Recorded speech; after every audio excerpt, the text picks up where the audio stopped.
Semakin bertambahnya tahun, maka akan semakin berkurang umur kita.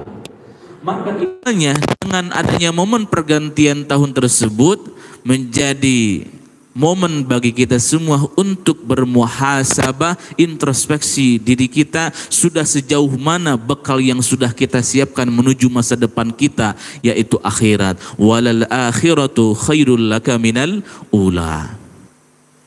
Jadi pertanyaannya, sudah sejauh mana, sudah seberapa banyakkah bekal kita menuju akhirat? Karena sejatinya semakin bertambahnya umur, semakin bertambahnya tahun, maka akan semakin kita mendekat kepada akhirat.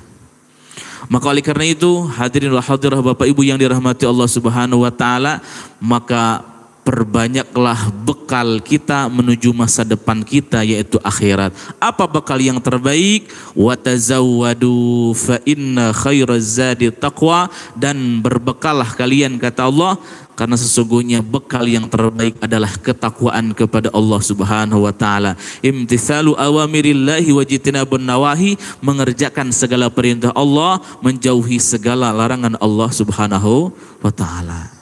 Kira-kira Bapak Ibu kalau saya tanya, sudah banyakkah bekal kita menuju akhirat? Sudah banyak Bapak Ibu? Sudah siap? Insya Allah. Ustaz, alhamdulillah segala perintah Allah saya laksanakan, segala larangan Allah saya jauhi. Salat setiap hari saya laksanakan, tidak pernah terlewat. Puasa Senin Kemis selalu dilaksanakan, apalagi Ramadan. Zakat selalu saya keluarkan, infak sedekah saya selalu keluarkan, baca Al-Quran setiap hari. Mungkin sudah cukup bekal saya menuju akhirat Ustaz. Jangan merasa cukup dulu Bapak Ibu.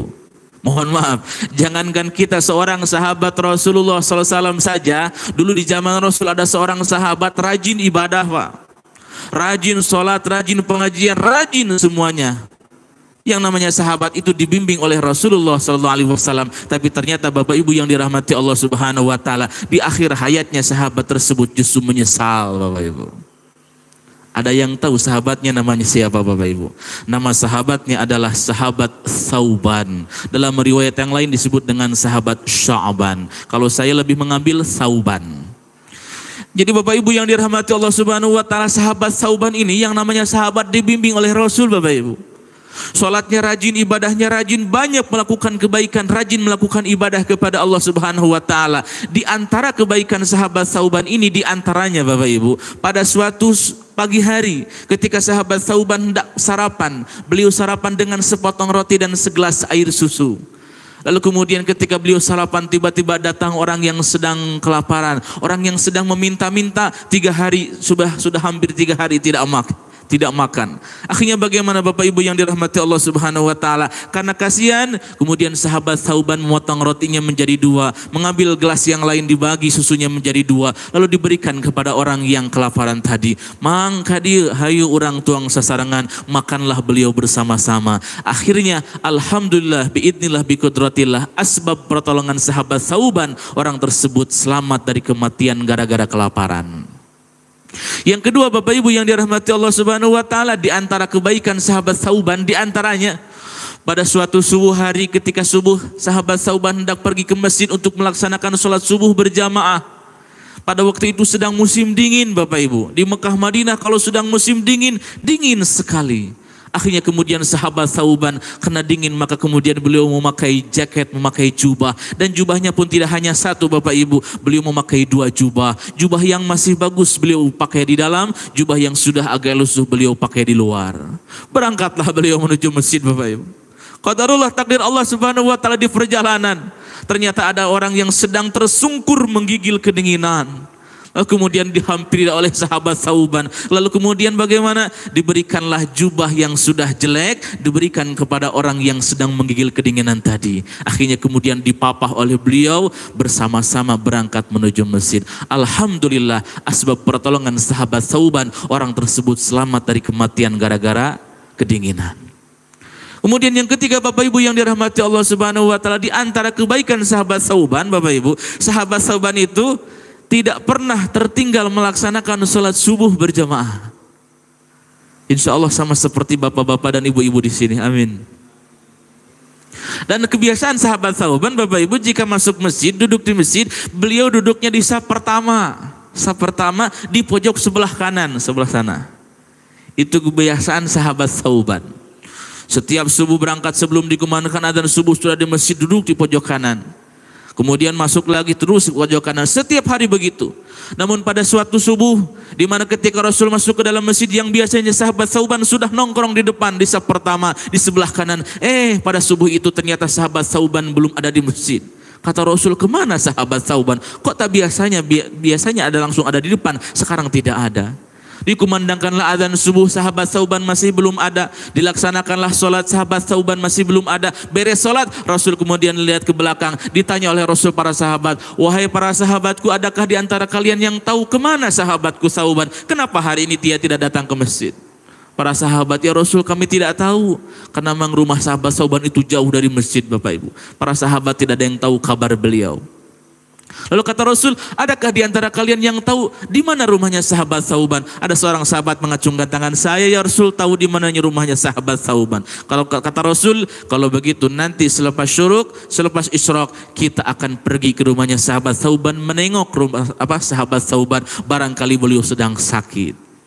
Akhirnya kemudian beres syuruk, Rasul kemudian menyiapkan makanan, berangkatlah menuju rumahnya sahabat Thauban bersama para sahabat. Bayangkan Bapak Ibu yang dirahmati Allah Subhanahu wa taala, berangkat dari masjid sekitar pukul 6 sampai rumahnya sahabat Thauban sekitar pukul 8 lebih.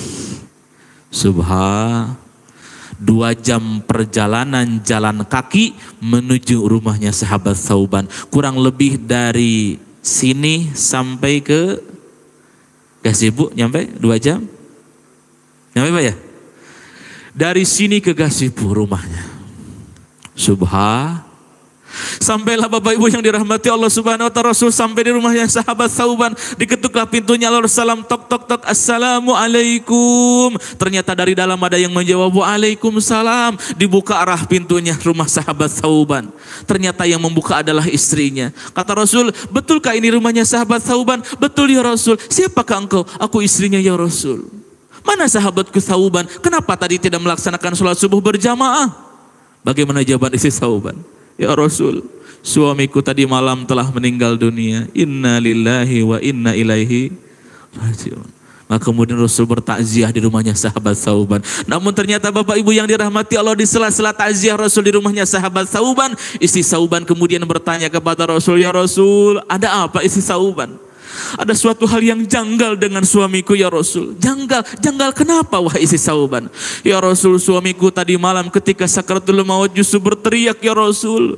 Berteriak berapa kali? 3 kali ya Rasul. Setelah berteriak kemudian dilanjutkan dengan beberapa kalimat yang saya pun tidak faham apa maksudnya ya Rasul. Apa saja kata Rasul?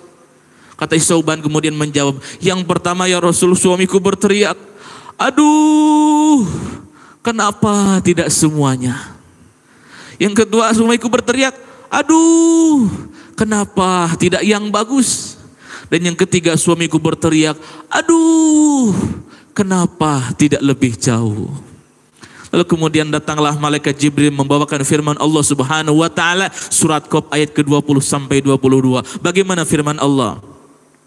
لقد كنت في غفلة من هذا فكشفنا عنك غطاءك فبصرك اليوم حديد. Bagaimana kata Rasul, wahai istri Thauban, ternyata suamimu ketika sakaratul maut Allah perlihatkan seluruh amal perbuatannya selama di dunia, Pak. Berebet ketinggal dari mulai balik sampai wafat. Makanya Bapak Ibu jangan heran kalau melihat ada orang sakaratul maut beda-beda ekspresinya. Pernah melihat orang yang sakaratul maut Bapak Ibu? Beda-beda ekspresinya. Kenapa? Ketika sakaratul maut ternyata diperlihatkan amal kita selama di dunia, Pak. Berebet. Itu abi nuju sholat, itu abi nuju puasa, nuju zakat, nuju ngaji, nuju pengawasan. Alhamdulillah. Senang. Tapi ketika itu saya sedang mencuri, sedang apa, sedang mabuk dan sebagainya. Maka akan merasa menyesal.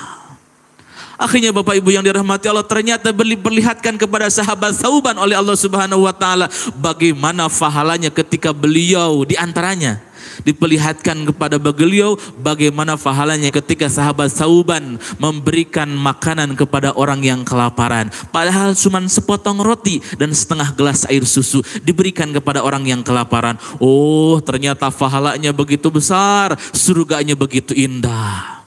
Terbersitlah dalam benak sahabat Sauban. Setengah gelas air susu saja dan sepotong roti saja saya berikan kepada orang yang kelaparan. Ternyata pahalanya begitu besar. Apalagi kalau semuanya, pasti lebih besar lagi. Maka keluarlah dari mulutnya, aduh, kenapa tidak semuanya? Subhan. Yang keduanya diperlihatkan oleh Allah Subhanahu wa taala kepada sahabat Sauban bagaimana pahalanya ketika beliau memberikan baju yang sudah jelek, acuknu awon, dipasihkan kabatur, diberikan kepada orang yang sedang menggigil kedinginan. Ternyata pahalanya begitu besar, surganya begitu indah. Terbersitlah dalam benak beliau, cacak-cacak baju nugas goreng dibikin kabatur. Surganya begitu indah, pahalanya begitu besar. Komodehi lamun acuk nusai, pasti pahalanya lebih besar dan pasti surganya lebih indah. Maka keluarlah dari mulut beliau, aduh, kenapa tidak yang bagus? Subhan. Dan yang ketiga, yang terakhir, Allah perlihatkan kepada sahabat Sauban bagaimana pahalanya ketika beliau berangkat menuju masjid 2 jam perjalanan lamanya dari Gasibu sampai ke sini. Ternyata Bapak Ibu yang dirahmati Allah, setiap langkahnya Allah ampuni dosanya, setiap langkahnya Allah angkat derajatnya, setiap langkahnya Allah tambah pahalanya. 2 jam perjalanan saja pahalanya begitu besar, apalagi kalau lebih daripada itu, pasti lebih besar. Maka keluarlah dari mulutnya, aduh, kenapa tidak lebih jauh? Subhan. Bayangkan Bapak Ibu, selevel sahabat saja di akhir hayatnya menyesal. Bukan menyesal kenapa dia melakukan kebaikan, tapi kenapa tidak totalitas dalam beribadah kepada Allah Subhanahu. Apalagi level kita Bapak Ibu. Makanya mohon maaf Bapak Ibu, mohon maaf. Ternyata setiap orang yang meninggal, setiap orang yang wafat pasti menyesal itu. Tapi level menyesalnya berbeda-beda. Maka pantas dalam Al-Quran dikatakan setiap orang yang wafat pasti akan mengatakan demikian. Rabbi laula akhartani ila ajalin qarib. Orang yang wafat pasti minta gitu kepada Allah. Ya Allah Gusti, balikin lagi saya ke dunia ya Allah. Sebentar saja, mohon maaf, sebentar. Yang namanya sebentar itu sekejap. Sebentar saja ya Allah. Untuk apa? Fa'as-sadaqah, aku ingin sedekah lagi. Aku ingin puasa lagi. Aku ingin zakat lagi. Aku ingin ngaji lagi. Aku ingin sholat lagi. Aku ingin baca Quran lagi. Maka ternyata Bapak Ibu yang dirahmati Allah Subhanahu wa taala, detik per detik, menit per begitu sangat berharga dan terasa berharganya oleh kita setelah wafat. Kita sekarang tidak merasa bahwa ini sangat berharga pisan. Orang yang sudah mati ingin dikembalikan ke dunia. Karena ternyata 1 menit kita di dunia ini sangat berharga ketika kita nanti sudah meninggal dunia. Pahala, mohon maaf Bapak Ibu, pahala itu tidak terasa sekarang. Betul? Bapak Ibu sholat langsung gak kerasa pahalanya. Puasa langsung gak kerasa pahalanya. Baca Quran langsung kerasa pahalanya. Sugan geus maca Quran teh, wari maghdubi alaihim waladdallin, amin. Lu artos di luhur gitu. Kitu henteu? Henteu, Pak.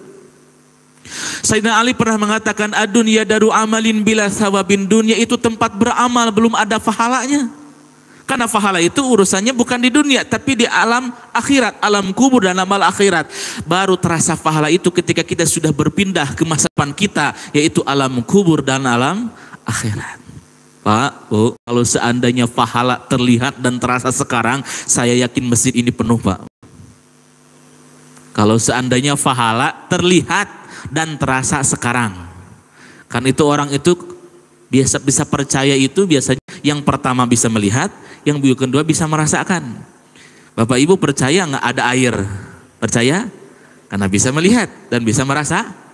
Bapak Ibu percaya ada angin? Percaya, walaupun tidak bisa dilihat, tapi bisa dirasakan. Bapak Ibu percaya ada sinyal tidak?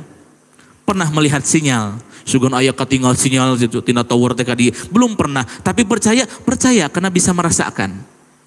Nah, pahala itu tidak terlihat dan tidak terasa, Pak. Seandainya pahala terlihat dan terasa seperti uang, maka saya yakin masjid ini penuh, Bapak Ibu. Coba Bapak Ibu bayangkan, sebelum dikumandangkan azan subuh, di sini sudah terjajar rapih, Pak. Sap paling depan 100 juta, 100 juta, 100 juta, 100 juta, 100 juta sampai sana. Sap yang keduanya 90 juta, 90 juta semuanya. Sap yang ketiganya 80 juta, terus sampai belakang itu. Kira-kira, Pak, kalau seandainya pahala seperti uang seperti itu, kira-kira masjid penuh tidak? Masjid penuh tidak, Pak? Penuh? Yakin? Dikumandangkan azan subuh jam 4 lebih 10 menit, kira-kira datang ke masjid jam berapa? Wah, Ustadz, saya dari Isya juga udah jaga lapak, Ustadz, gini aja mungkin ya. Betul? Kira-kira seandainya pahala seperti itu, anaknya dibawa ke masjid tidak? Dibawa. Jang, Bapak Bungkul mah 100 juta, Jeng Ujang mah 200 juta, hayu orang ke masjid. Betul, Pak? Seandainya pahala demikian, kira-kira orang yang sakit datang ke masjid tidak? Nyeri sampean saalit wae mah angkat ke mana? Ke masjid. Kenapa? Pahalanya terlihat dan terasa sekarang. Tapi pahala tidak terlihat dan tidak terasa sekarang. Kapan terasanya? Ketika nanti kita sudah masuk ke alam kubur, sudah masuk ke alam barzah. Bahkan mohon maaf, jangankan sudah masuk ke alam kubur, ke alam barzah, kita sedang sakaratul maut pun sudah terasa pahala kita, Pak. Bapak Ibu tahu tidak? Ternyata Bapak Ibu yang dirahmati Allah Subhanahu wa taala, ketika seorang sakaratul maut dicabut nyawanya oleh Allah Subhanahu wa taala, kelihatannya seperti sepi, sunyi, hening, tidak ada siapa-siapa. Tapi ternyata di balik kesunyian tersebut banyak malaikat-malaikat yang datang. Rasulullah SAW pernah bersabda bahwa ketika seorang yang soleh, jika ada orang yang soleh akan meninggal dunia, maka akan turunlah Allah mengutus malaikat-malaikat Allah Subhanahu wa taala. Malaikatnya berwajah cerah dan ceria. Lalu kemudian banyak malaikat tersebut, Rasul mengatakan sejauh mata memandang. Banyak malaikatnya, Bapak Ibu. Lalu kemudian malaikat tersebut membawakan kain kafan yang sangat putih, wangi, halus dan bersih dari surganya Allah Subhanahu wa taala. Dibawalah kain kafan tersebut. Lalu kemudian malaikat tersebut akan duduk melingkari orang yang akan sakaratul maut tersebut. Ngeriung, Pak, jika diriung. Setelah itu kemudian datanglah malaikat yang mencabut nyawa. Malaikat siapa? Malaikat siapa? Ijrail. Datanglah malaikat Ijrail, Pak. Ternyata malaikat Ijrail tidak hanya sendiri, Bapak Ibu. Sing mana horeng malaikat Ijrail membawa dua temannya. Teman yang satu di sebelah kanan kita dan teman yang satunya lagi berada di sebelah kiri kita. Di mana malaikat Ijrail? Malaikat Ijrail tepat berada di atas kepala kita. Maka jangan heran kalau orang meninggal itu kemudian matanya suka ngelihat ke atas, Pak. Karena ternyata matanya mengikuti kemana ruhnya diambil. Disinilah malaikat Ijrail, sebelah kanan dan kiri kita ada malaikat yang membantu malaikat Ijrail. Bagaimana Bapak Ibu prosesnya? Rasul bersabda, kata malaikat yang berada di samping kanan dan kiri kita, jika orang yang soleh yang akan wafatnya, bagaimana kata malaikat yang berada di samping kanan dan kiri kita? Wahai ruh yang baik, wahai ruh yang soleh, yang berada dalam jasad yang soleh, keluarlah engkau dari tubuhmu, harum wangian surga dan ridho Allah sudah menantimu. Pak, Bu, mohon maaf, jika dikatakan demikian, kira-kira ruhnya mau keluar tidak? Wahai ruh yang soleh, yang berada dalam jasad yang soleh, keluarlah engkau dari tubuhmu, harum wangian surga dan ridho Allah sudah menantimu. Kira-kira ruhnya mau keluar tidak? Keluar? Keluar. Maka Rasul mengatakan, Rasul mengumpamakan keluarnya ruhnya orang yang soleh dari tubuhnya seperti air dalam gelas ini jika saya tumpahkan. Kira-kira mudah gak keluarnya, Pak? Gampil, Pak. Keluar. Diambillah oleh malaikat Ijrail dari sini, dari kepalanya. Kemudian bagaimana? Malaikat Ijrail tidak lama-lama memegang ruh orang tersebut, diberikan kepada malaikat yang ngumpul tadi yang membawa kain kafan dari surga. Dibalutkanlah kain kafan tersebut, dibawa menuju pintu langit ke-1. Diketuk pintu langit ke-1, marhaban ahlan wa sahlan, wilujeng sumping mangga kalebet. Diketuk langit kedua, pintu langit ketiga, pintu langit ke-4 sampai pintu langit ke-7. Di sana ada sebuah tempat namanya Iliyin, dan di Iliyin lah orang tersebut akan mendapatkan mendapatkan nikmat di antara nikmat kubur. Wa ma adraka ma illiyun. Tafsir surah Al-Mutaffifin. Silahkan Bapak Ibu baca. Di Iliyinlah orang tersebut akan mendapatkan nikmat di antara nikmat kubur. Lalu bagaimana jika orang yang akan wafatnya orang yang kemudian banyak maksiat, banyak dosa Bapak Ibu?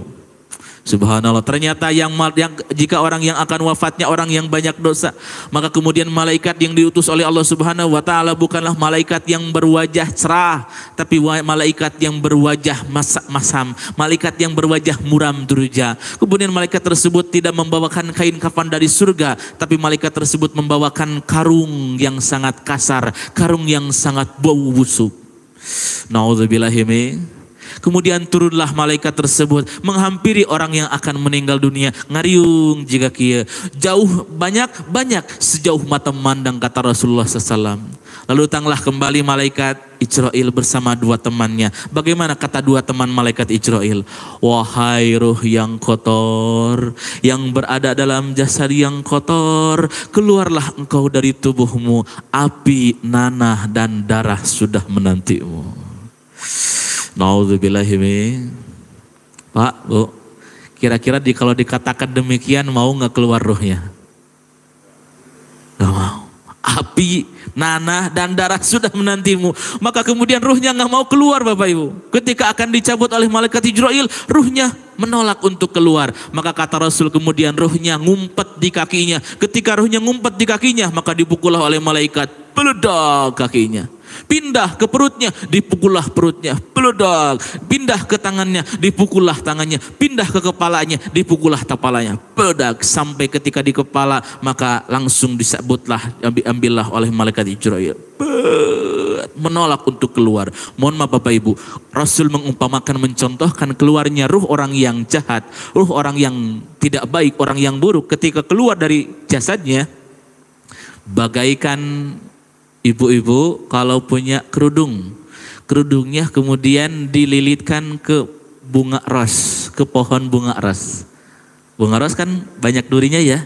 Kemudian kerudungnya dililitkan. Setelah itu kemudian diambil. Kira-kira bagaimana Bapak? Begitulah susahnya keluarnya ruh orang yang buruk ketika dicabut nyawanya oleh malaikat Jibril. Nauzubillahi min. Semoga kita di akhir hayat kita senantiasa husnul khatimah. Kita bisa mengumpulkan kebaikan dan kebaikan selama hidup di dunia ini. Amin ya Allah ya Rabbal alamin. Maka Bapak Ibu yang dirahmati Allah Subhanahu wa taala, apa yang harus kita lakukan di akhir tahun ini? Kita bermuhasabah. Hasibu anfusakum qabla an tuhasabu. Hisablah diri kita sebelum nanti kita dihisab di hadapan Allah Subhanahu wa ta'ala. Semoga di akhir hayat kita senantiasa husnul khatimah. Amin ya Allah ya Rabbal. Lalu masa depan kita yang asli yang mana Bapak Ibu? Apakah 2024, 2025, 2026, 2027? Itu masa depan jangka pendek. Masa depan kita jangka panjang adalah hari akhirat nanti. Ada dua tempat kata Rasulullah SAW, kata Allah Subhanahu wa ta'ala untuk tempat kita, masa depan kita nanti di akhirat. Satu surga, dua neraka. Satu surga, dua neraka. Pilihan cuman itu Bapak Ibu. Yang pertama adalah surganya Allah Subhanahu wa ta'ala. Ketika kita dimasukkan ke dalam surga, maka di surga full nikmat dan nikmat. Ketika dimasukkan ke dalam neraka, maka full siksa dan siksa. Jika orang yang soleh, maka insya Allah tempat kembalinya adalah surga. Mohon maaf, saya sengaja menceritakan masa depan kita supaya kita tahu bekal apa yang harus kita bawa. Kalau saya ceritakan Bapak Ibu, nanti kita akan naik gunung Cikuray, di Cikuray begini, maka Bapak Ibu bisa menyiapkan bekal terbaik. Karena di kesana ke gunung, maka harus menyiapkan ini. Bapak Ibu nanti kita akan ke pantai Pangandaran, kemana gitu.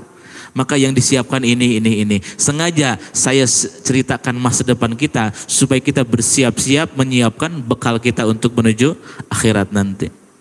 Jika orang baik Bapak Ibu, maka orang baik tersebut akan dimasukkan ke dalam surga.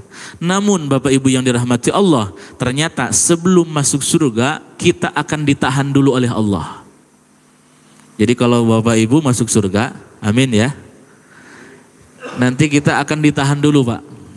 Ditahan oleh Allah. Untuk apa Bapak Ibu? Ditahan dulu. Jangan dulu masuk surga kata Allah. وَنَزَعْنَا مَا فِي صُدُورِهِمْ مِنْ غِلٍّ تَجْرِي مِنْ تَحْتِهِمُ الْأَنْهَارِ. Sebelum masuk surga Bapak Ibu akan ditahan dulu. Untuk apa? وَنَزَعْنَا مَا فِي صُدُورِهِمْ مِنْ غِلٍّ. Allah akan cabut dulu rasa hasud, dendam, iri dan dengki dari dalam diri kita. Kenapa dicabut rasa dendam, hasud, iri, dengki? Karena kita mau masuk surga. Seandainya kalau mau masuk surga, rasa dendam masih ada, kira-kira di surga aman tidak Bapak Ibu? Kalau masuk surga, tapi dendamnya masih ada, aman tidak? Enggak. Contoh ya, Bapak masuk surga, amin. Amin gitu Pak. Oh hoyong lebat surga, hoyong. Bapak lebat surga. Ternyata potongan Bapak mantan baheula anu pernah nyari hate asup surga. Kira-kira bagaimana Pak? Cek Bapak teh anjir. Si eta asup surga euy. Dulu ketika di dunia saya pernah disakiti, tingalikeun ayeuna di akhirat ku saya dibalas. Nah, akhirnya bagaimana? Di surga balas dendam. Akhirnya pasea. Kalau di surga pasea berarti harus ada Bapak RT. Harus ada Bapak RW, harus ada polisi, harus ada kejaksaan, harus ada apa lagi? Pengadilan, lapas suka miskin pun harus ada. Kira-kira kalau begitu aman nggak di surga Pak? Nggak aman. Maka sebelum masuk surga, Allah cabut dulu rasa dendam, hasud, iri, dengki dalam diri kita. Lalu kemudian setelah itu, sebelum masuk surga ada sebuah pohon yang sangat rindang kata Rasul. Kemudian di bawahnya ada akar-akar dan di antara akarnya mengalir dua mata air. Insya Allah di mata air yang pertama kita akan meminumnya dan di mata air yang kedua insya Allah kita akan mandi di mata air tersebut. Setelah kita mandi di mata air tersebut, maka Allah rubah wajah kita menjadi wajah-wajah para penghuni surga. Gara relis kararaset. Subhan. Setelah itu kemudian dibukakanlah pintu surga, dan ketika dibukakan pintu surga terlihatlah sebuah tempat yang sangat indah. Belum ada mata yang pernah melihatnya, belum ada telinga yang pernah mendengarnya. Mala ainun ra'at wala udhunun sami'at. Maka ketika dibuka pintu surga, kira-kira Bapak Ibu akan membaca apa? Apa Pak? Subhanallah Pak? Alhamdulillah. Ternyata Bapak Ibu serempak ketika dibuka pintu surga kita akan mengatakan ini Pak. Alhamdulillahilladzi hadana lihadza wa ma kunna linahtadiya laula an hadanallah. Sudah hafal belum? Ustaz saya belum hafal. Jangan takut, jangan khawatir, otomatis kalau kita banyak kebaikan, membekal ketakwaan kepada Allah Subhanahu wa taala, otomatis mulut kita akan membacakan itu. Coba Pak, saya nanya. Alhamdulillahilladzi hadana li hadza itu bahasa Arab, bahasa Inggris, bahasa Indonesia, bahasa Jerman. Maka dari itu nanti komunikasi kita di surga insya Allah akan menggunakan bahasa Arab. Ustadz kumaha abi can apal bahasa Arab. Tenang, kalem Pak, tekadah kursus aina tekadah. Insya Allah otomatis dengan pahala kita ketika kita masuk surga, Allah akan jadikan kita bisa menggunakan bahasa Arab. Jadi bahasa Arab itu bahasa dunia dan akhirat. Subhan. Ketika masuk ke dalam surga, terlihatlah sebuah tempat. Kondisi di surga yang bagaimana kita nanti kondisi kita di surganya Allah Subhanahu wa taala. Allah berfirman Bapak Ibu. Inna ashabal jannatil yawma fi syughulin fakihun. Surat apa itu Bapak Ibu? Surah Yasin. Allah berfirman bagaimana? Inna ashabal jannah, sesungguhnya para penghuni surga. Kalau Bapak Ibu nanti masuk surga, siap-siap saja Pak. Fi syughulin, siap-siap sibuk. Sibuk apa Ustadz? Sibuk sholat? Bukan. Sibuk puasa? Bukan. Sibuk ngaji? Bukan. Karena nanti sudah tidak wajib sholat, nanti sudah tidak wajib puasa, nanti sudah tidak wajib ngaji. Tekudu sholat subuh berjamaah di tekedah bang. Karena wajibnya sholat subuh berjamaah kapan? Sekarang di dunia. Di surga sudah tidak wajib lagi. Sibuk apa kalau gitu nanti? Mohon maaf, fi syugulin fakihun. Nanti kita akan sibuk bersenang-senang. Subhan. Hum wa azwajuhum fi dhilalin 'alal araiki muttaqiun.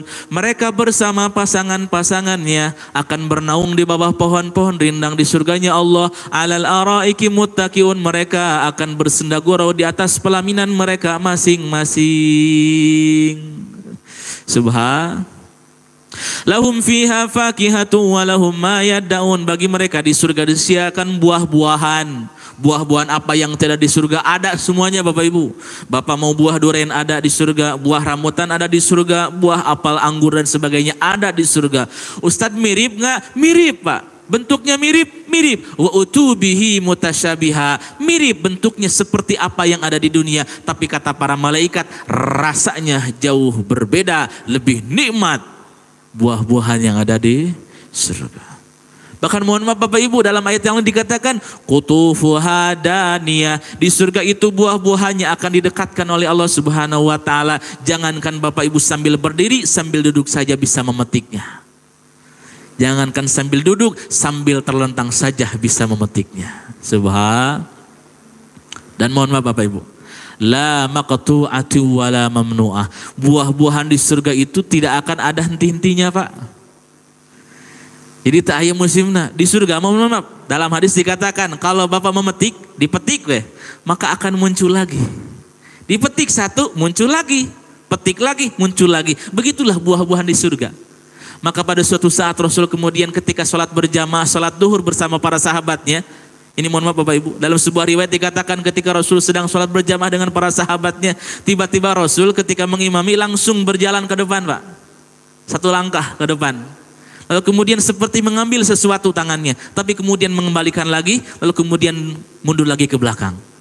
Para sahabat kemudian beres sholat bertanya, ya Rasul, kunaon Gusti Rasul hari ini sholatnya kenapa ada yang berbeda ya Rasul? Beda kenapa? Tadi Rasul engkau maju ke depan, kemudian seperti mengambil sesuatu dan kau mundur lagi. Apa jawaban Rasul?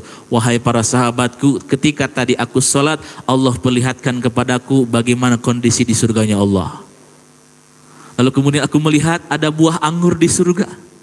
Aku ingin mengambilnya, maksud saya untuk kalian, supaya kalian bisa memakannya. Tapi ternyata ada hijab yang menghalangi antara aku dan buah anggur tersebut, maka tidak jadi diambil. Kata Rasul, niscaya seandainya buah anggur tersebut berhasil aku ambil, lalu diberikan kepada kalian, niscaya anggur tersebut tidak akan habis sampai kiamat. Kenapa? Karena dipetik, muncul lagi. Dipetik, muncul lagi, dipetik, muncul lagi. Seandainya Pak, seandainya waktu itu Rasul berhasil mengambil buah anggur, mungkin kita kalau sekarang ibadah haji, ibadah umroh ke sana, pasti mungkin ada anggur surga. Tidak hanya batu surga. Ya, kita sekarang paling ada batu di surga, yaitu Hajar Aswad. Mungkin kalau seandainya waktu itu Rasul berhasil mengambilnya, mungkin ada anggur surga di sana. Tapi Allah tidak izinkan itu. Subhan. Lalu ada seorang Arab Badawi bertanya kepada Rasul, ya Rasul, buah anggur di surga itu besar apa kecil ya Rasul? Dijawab oleh Rasul, besar. Sebesar apa ya Rasul? Mohon maaf Bapak Ibu, Rasul bersabda, besarnya sebesar kambing yang paling besar. Ageng Pak? Itu buah anggur di mana? Di surganya Allah Subhanahu wa ta'ala. Bukan kata saya, tapi kata Rasulullah SAW. Saya membaca dalam tafsir Ibnu Katsir. Subhan. Semoga kita bisa merasakan anggur di surganya Allah Subhanahu wa ta'ala. Lalu kemudian Bapak Ibu, nah ini di surga nanti Allah siapkan nikmat-nikmat, dan diantaranya untuk bapak-bapak Allah siapkan bidadari surga. Subhan. Hoyong Bapak bidadari? Hoyong? Bener Pak. Bidadari itu terkenal cantik pisan Pak. Pak mohon maaf, saking cantiknya, jangankan wajahnya yang nolol ke dunia, ujung ininya aja, curug nawai ditelalkan ke alam dunia, matahari kalah Pak. Subhan. Mau Pak bidadari Pak? Mau? Hoyong bidadari? Baik. Saya mau nanya kepada bapak-bapak nih. Boleh bertanya, boleh Pak? Seandainya Bapak masuk surga, amin. Ibu masuk surga, Amin. Kira-kira Bapak mau milih ibu atau mau milih bidadari, Pak? Jangan cari aman gitu, Pak. Harus pilih salah satu. Milih ibu, milih bidadari, Pak. Yakin? Ari milih bidadari, bisi uwi tadi bukakan pantau. Hari milih ibu dah hoyong bidadari. Ternyata ibu yang dirahmati Allah, ibu jangan takut, jangan khawatir. Ibu jangan takut, jangan khawatir, Bapak akan berlain hati. Tenang saja, ketika wanita dunia, ibu-ibu dunia masuk surga, kata Rasul, maka Allah akan rubah wajahnya 100 kali lipat lebih cantik daripada bidadari. Alhamdulillah, maka berarti ibu-ibu nanti akan menjadi ratu bidadari. Bu, Pak, milih ibu, milih bidadari, Pak. Subhanallah. Mudah-mudahan kita semua dimasukkan ke dalam surganya Allah Subhanahu wa taala. Amin ya Allah ya Rabbal alamin. Banyak nikmat-nikmat yang Allah ceritakan di surganya Allah Subhanahu wa taala, tidak bisa diceritakan sekarang. Yang keduanya, ternyata ada tempat kembali yang sangat mengenaskan. Mudah-mudahan kita dijauhkan dari yang kedua ini. Yang mana itu? Yaitu nerakanya Allah Subhanahu wa taala. Allahumma ajirna minan nar. Allahumma ajirna minan nar. Allahumma ajirna minan nar. Pak, bagaimana kondisi orang yang masuk nerakanya Allah Subhanahu wa taala? Ternyata nanti orang yang masuk nerakanya Allah, di neraka Allah akan berikan selimut dan berikan kasur, Pak. Jadi orang yang masuk neraka diberikan kasur dan diberikan selimut. Tapi sayang seribu sayang, kasurnya bukan kasur spring bed, selimutnya bukan selimut California, tapi kasurnya terbuat dari api neraka dan selimutnya terbuat dari api neraka. Di bawahnya api, di atasnya api. Dipanggang hidup-hidup. Nauzubillahi. Setelah dipanggang kemudian bagaimana? Gosonglah kulitnya, Pak.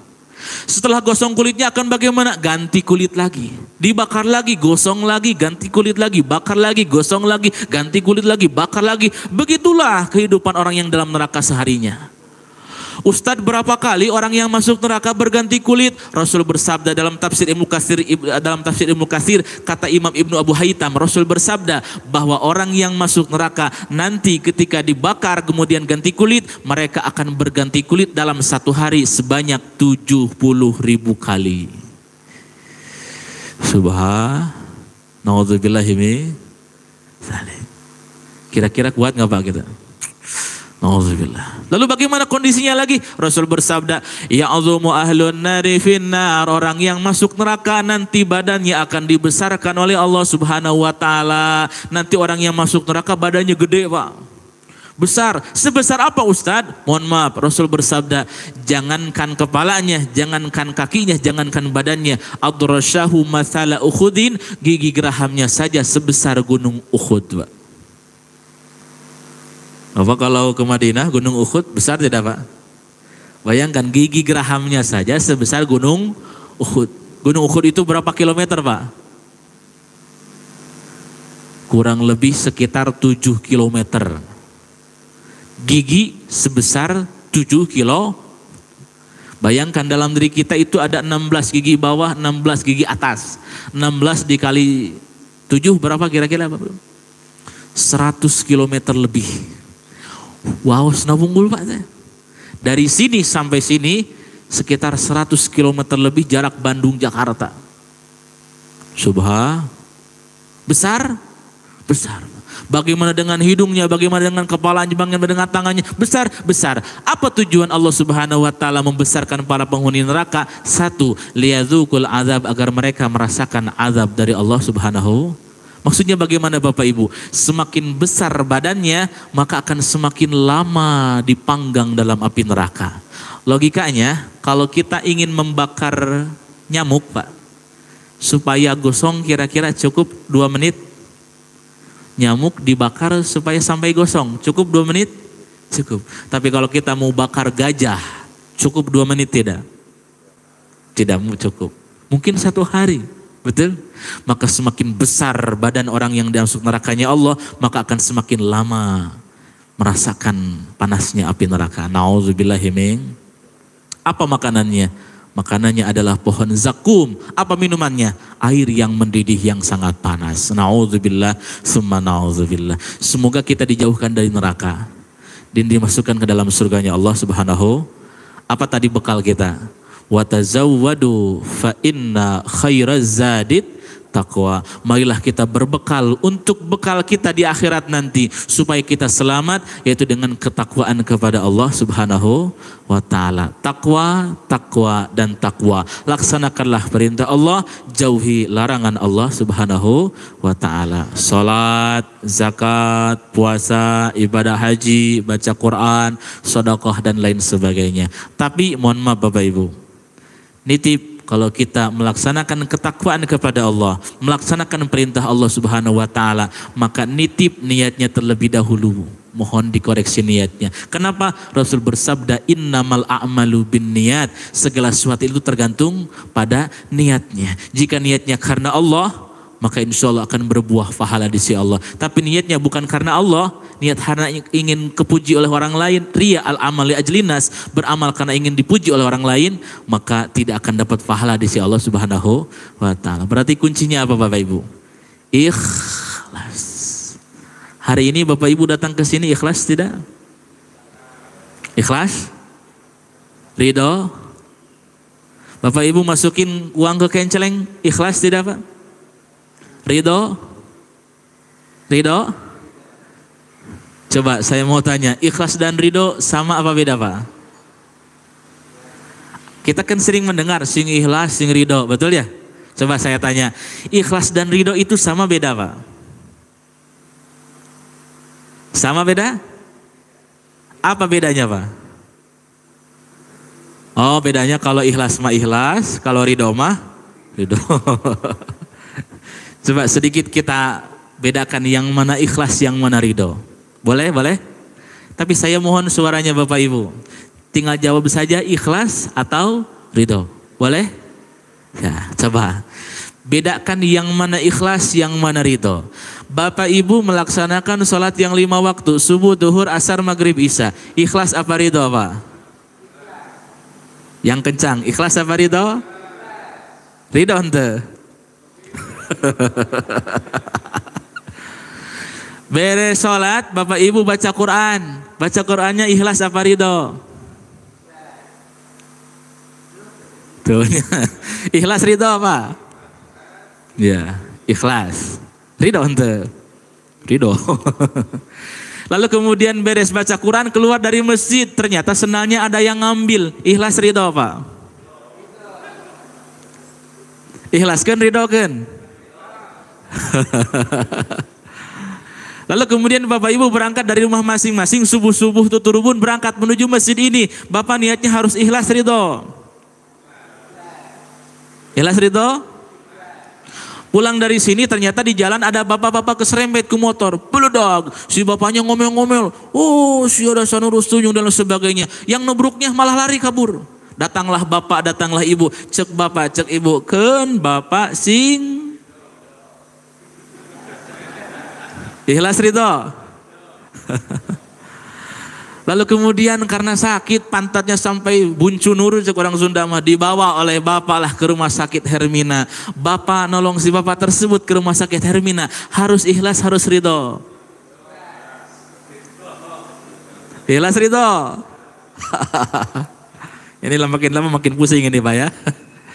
Lalu kemudian di rumah sakit ternyata diperiksa, kemudian dikasih obat. Setelah dikasih obat kemudian ternyata harus bayar uang 1 juta rupiah. Bapaknya nggak bawa uang, minta tolong ke bapak, minta tolong ke ibu. Akhirnya dikeluarkan oleh bapak, oleh ibu uang 1 juta rupiah. Borolo 1 juta rupiah. Ikhlas ridho. Pusing ya? Ikhlas ridho Pak? Lalu kemudian setelah itu pulanglah dari rumah sakit.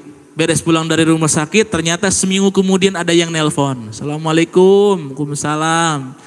Ini siapa nak? Oh saya ini putranya bapak yang kemarin keserempet Pak. Oh mohon, gimana kabarnya bapak nak?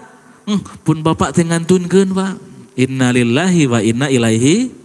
Cek bapak, cek ibu. Ken ujang sing ikhlas ridho. Nah, ini saya minta jawaban Bapak saja. Ikhlas ridho? Oh iya. Yang ikhlas ada, yang ridho ada.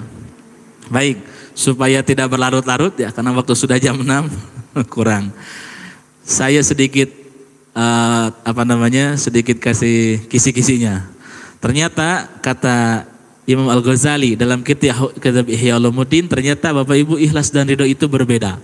Makanya Imam Al-Ghazali membahas ikhlas dan ridho itu dalam bab yang berbeda. Kata Imam Al-Ghazali, ternyata ikhlas dan ridho itu dua-duanya amalia hati, sama urusan hati. Tapi ternyata Bapak Ibu penempatannya berbeda. Kalau ikhlas itu tempatnya nih penempatannya. Kalau ikhlas itu dalam beramal, dalam apa Pak? Nah ini rumusnya ya. Makanya logo Kementerian Agama ikhlas beramal. Kalau ridho itu dalam menerima takdir. Apa Pak? Kalau ikhlas itu dalam beramal, ridho itu dalam menerima takdir. Saya ulangi, ikhlas itu dalam, ridho itu dalam. Berarti kalau kita beramal harus apa Pak? Kalau menerima takdir harus alhamdulillah. Baik, saya ulangi dari awal kalau begitu. Mohon jawabannya yang keras ya, supaya kelihatan suaranya. Bapak Ibu melaksanakan sholat yang 5 waktu, subuh, duhur, asar, maghrib, isya, ikhlas apa ridho? Alhamdulillah. Beres sholat kemudian baca Quran ikhlas ridho. Ikhlas ridho. Beres baca Quran kemudian keluar dari masjid, senalnya ada yang ngambil, ikhlas ridho. Ikhlas ridho Pak? Ikhlas kan ridho kan? Asli ridho? Canak pas ada yang ada itu Pak. Lalu kemudian Bapak Ibu berangkat dari rumah masing-masing menuju masjid ini, niat untuk sholat subuh berjamaah dan kajian subuh. Niatnya harus ikhlas ridho. Pulang dari sini di jalan ternyata ada bapak-bapak keserempet ke motor. Cek bapak, cek ibu, kan bapak sing ridho. Dibawalah ke rumah sakit. Bapak ibu nolong si bapak ibu ke rumah sakit, harus ikhlas, harus ridho. Di rumah sakit ternyata harus mengeluarkan uang 1 juta rupiah. Borolo 1 juta rupiah. Ikhlas ridho. Ikhlas ridho? Ikhlas. Karena itu pulang dari rumah sakit ternyata ada yang nelpon, pun bapak ngantunkeun, cek bapak cek ibu keun ujang sing alhamdulillah. Minimal orang dari sini kita tahu yang mana ikhlas, yang mana ridho. Oh kalau begitu bapak setiap hari mencari nafkah, mencari rezeki untuk anak, untuk istri, berarti bapak harus ikhlas, harus ridho Pak. Ikhlas. Ibu setiap hari mencuci pakaian bapak, harus ikhlas, harus ridho. Ikhlas. Ibu setiap hari masak untuk bapak, ikhlas ridho. Bapak kawin lagi, ikhlas ridho. Gimana Bu? Kalau bapak kawin lagi, ikhlas ridho Pak? Subhanallah. Oh kalau begitu saya jauh-jauh dari Cicahem ke sini, dari Jati Handap ke sini, saya niat ke sini datang untuk ngaji, berarti saya niatnya harus ikhlas, harus ridho. Ikhlas, kalau saya niatnya ikhlas, insya Allah pulangnya bakal bawa amal Pak Haji. Bawa amal gitu. Ikhlas dalam tidak ada ikhlas dalam beramplop Pak Haji, nggak ada. Lagi pula kalau saya ngaji itu walaupun jauh dekat dimanapun saya ngaji, saya nggak pernah mikirin amplop Pak Haji. Betul Pak ya. Yang mikirin amplop itu panitia ya. Insya Allah mudah-mudahan kita semua pagi hari ini beramal dengan ikhlas, hanya mengharap ridha Allah Subhanahu wa taala. Amin ya Allah ya Rabbal. Kalau sudah ikhlas mengharap ridha Allah, insya Allah tempat kembali kita adalah surganya Allah Subhanahu wa taala, dan itu adalah sebaik-baik tempat kembali. Amin ya Rabbal alamin. Kesimpulan daripada ngobrol kesempatan pagi hari ini, marilah kita siapkan bekal ketakwaan kepada Allah Subhanahu wa taala. Jadikan pergantian tahun ini menjadi bahan untuk introspeksi diri kita, muhasabah diri kita, sudah sejauh mana bekal kita menuju masa depan kita yang abadi, yaitu akhirat. Jika sudah banyak, alhamdulillah kita tingkatkan kembali. Jika masih kurang, mari kita tambah kembali ketakwaan kepada Allah Subhanahu wa taala. Amin ya Allah ya Rabbal alamin. Cekap sakit itu Bapak Ibu? Tidak ada yang ditanyakan? Tidak ada? Oh iya, silakan. Barangkali ada yang mau bertanya Bapak Ibu.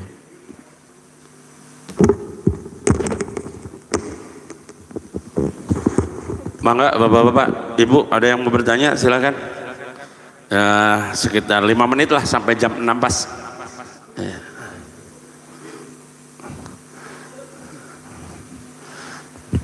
Ada? Ada? Oh, ada. Langsung.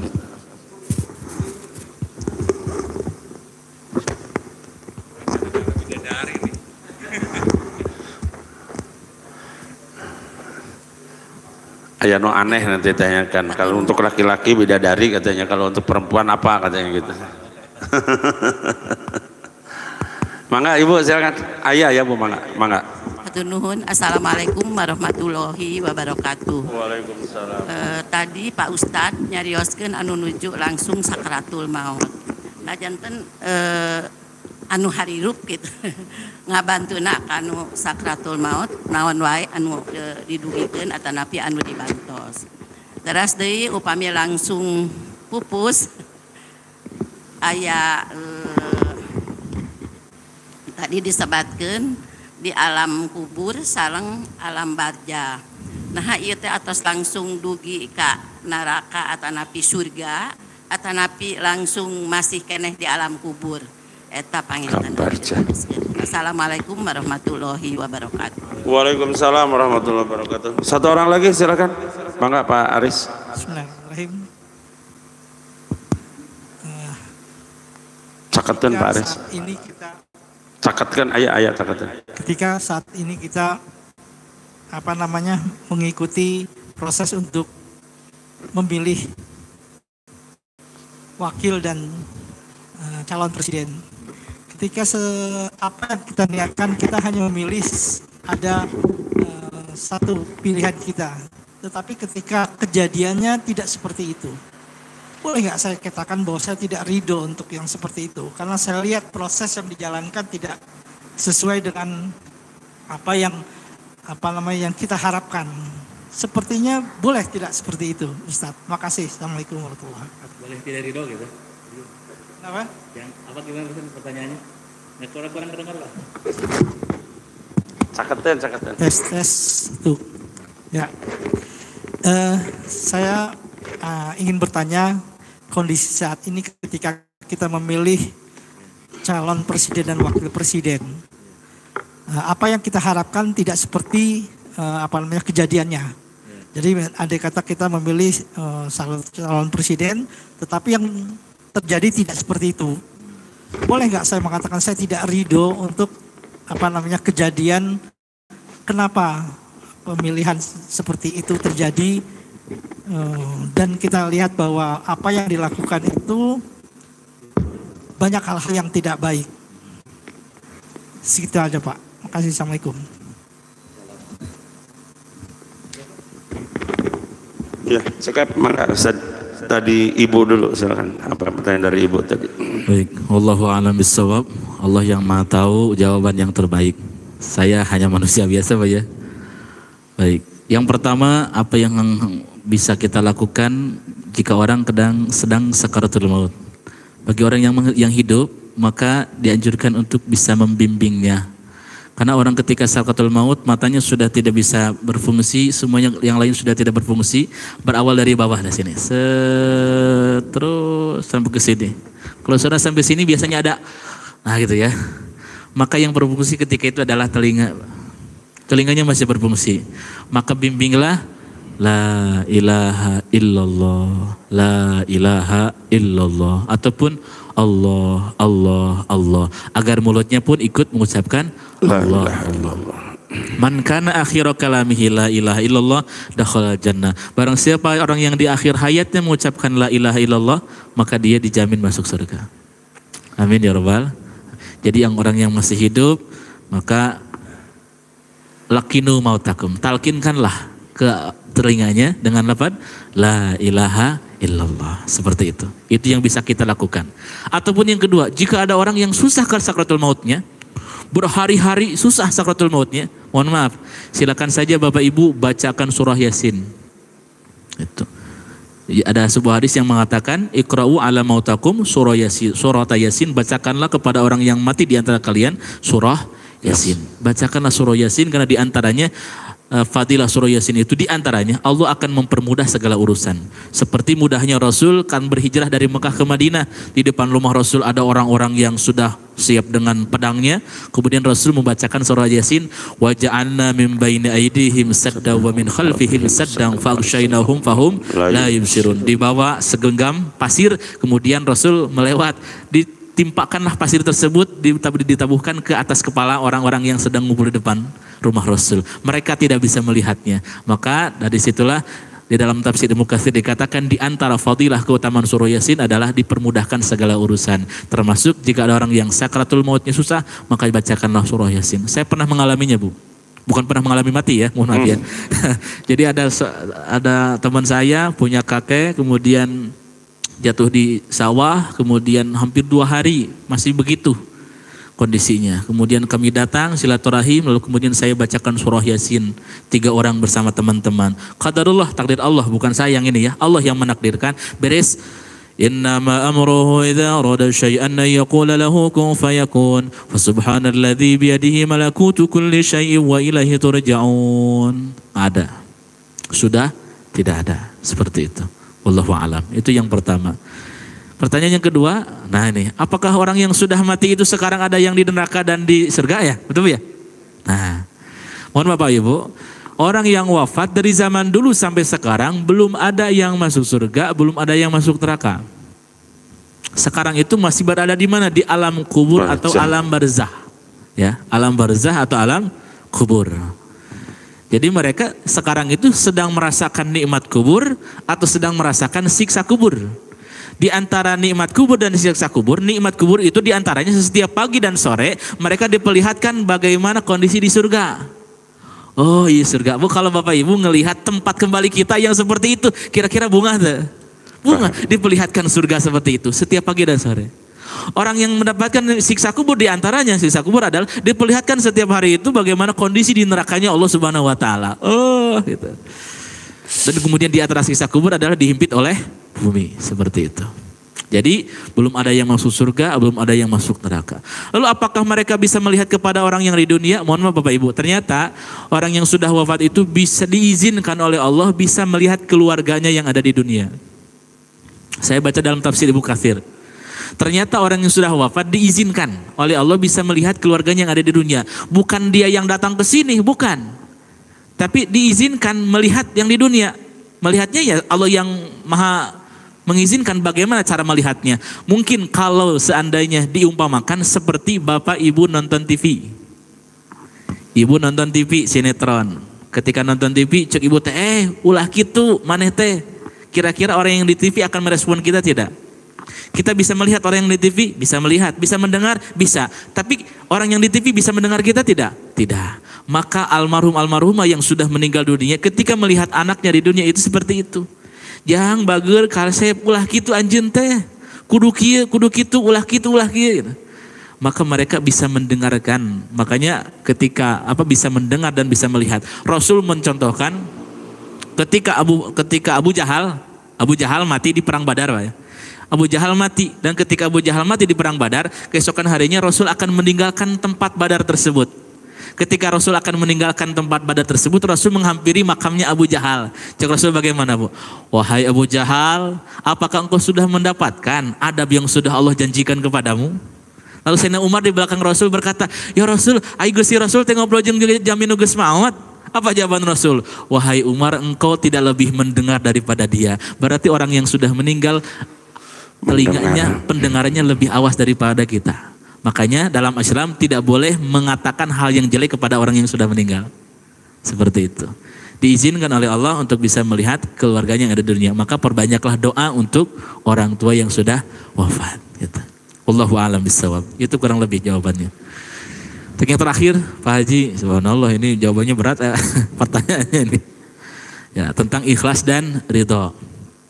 Ikhlas itu adalah dalam beramal, sedangkan ridho itu adalah menerima takdir dari Allah Subhanahu wa taala dengan lapang dada. Itu namanya ridho.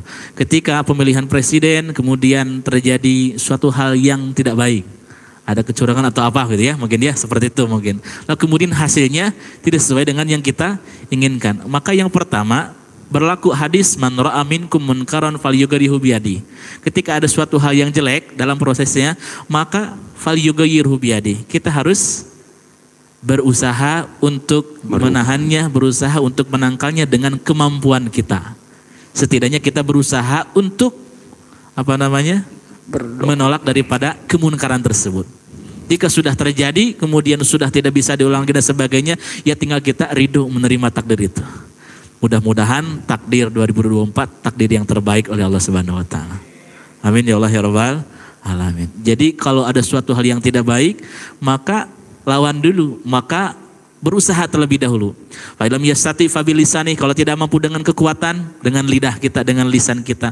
Lisan kita tidak mampu, wa illam yastati fa biqalbi, dengan hati kita. Hati kita tidak mampu, wa dzalika adaful iman, itu adalah selemah-lemahnya iman. Maka berusaha dulu. Kalau sudah berusaha masih tetap seperti itu, ya sudah, itu sudah takdir dari Allah Subhanahu wa taala. Seperti itu. Semoga takdirnya takdir yang terbaik. Amin ya Allah ya rabbal alamin. Kita Pak Haji, Bang Inten. Wallahu a'lam. Iya, sekap Bapak-bapak, karena waktu sudah jam 6 lebih. Iya, untuk kita kalau memang tidak puas, alhamdulillah. Karena kalau ngaji mah jangan puas, kalau puas ya berhenti gitu. Jadi kita tunda dulu untuk di pekan berikutnya. Insya Allah ketemu lagi di tahun depan Pak, insya Allah ya.